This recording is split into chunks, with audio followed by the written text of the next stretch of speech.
വീണയുടെ സ്വത്ത് കണ്ടുകെട്ടണം.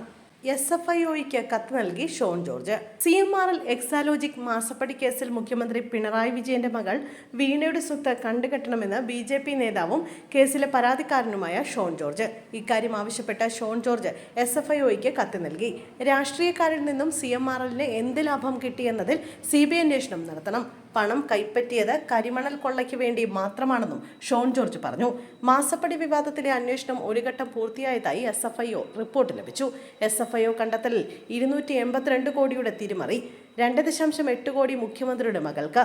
മുഖ്യമന്ത്രിയുടെ മകളുടെ പങ്ക് റിപ്പോർട്ടിൽ വ്യക്തമാണ്.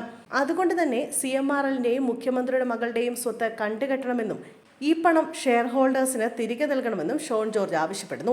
രാഷ്ട്രീയക്കാരിൽ നിന്നും CMRLന് എന്ത് ലാഭം കിട്ടിയെന്ന് ഷോൺ ചോദിച്ചു. അതിൽ CBI അന്വേഷണം നടത്തണം. 334 കോടി രൂപ CMRL പലർക്കായി വിതരണം ചെയ്തതായി പിടിച്ചെടുത്ത ബുക്കിലുണ്ട്. EDക്ക് അനുബന്ധ രേഖകൾ ലഭിച്ചില്ലെങ്കിൽ ഹൈക്കോടതിയെ സമീപിക്കും. 2016 മുതൽ എക്സാലോജി കമ്പനിയുടെ പ്രധാന വരുമാനം CMRL നിന്നാണ്. പണം വാങ്ങിയത് അല്ലാതെ മെയിൽ മുഖേന ഒരു ആശയവിനിമയവും നടത്തിയില്ലെന്ന് ഷോൺ പറയുന്നു. 8 സ്ഥാപനങ്ങളിൽ നിന്ന് വീണയുടെ കമ്പനി പണം വാങ്ങിയിട്ടുണ്ട്. എക്സാലോജിക് സേവനം നൽകിയത് സ്കൂളുകൾക്ക്. പണം കൈപ്പറ്റിയത് കരിമണൽ കൊള്ളയ്ക്ക് വേണ്ടി മാത്രമാണ്. പണം മുഖ്യമന്ത്രിക്ക് വേണ്ടിയാണെന്ന് ഷോൺ ആരോപിച്ചു.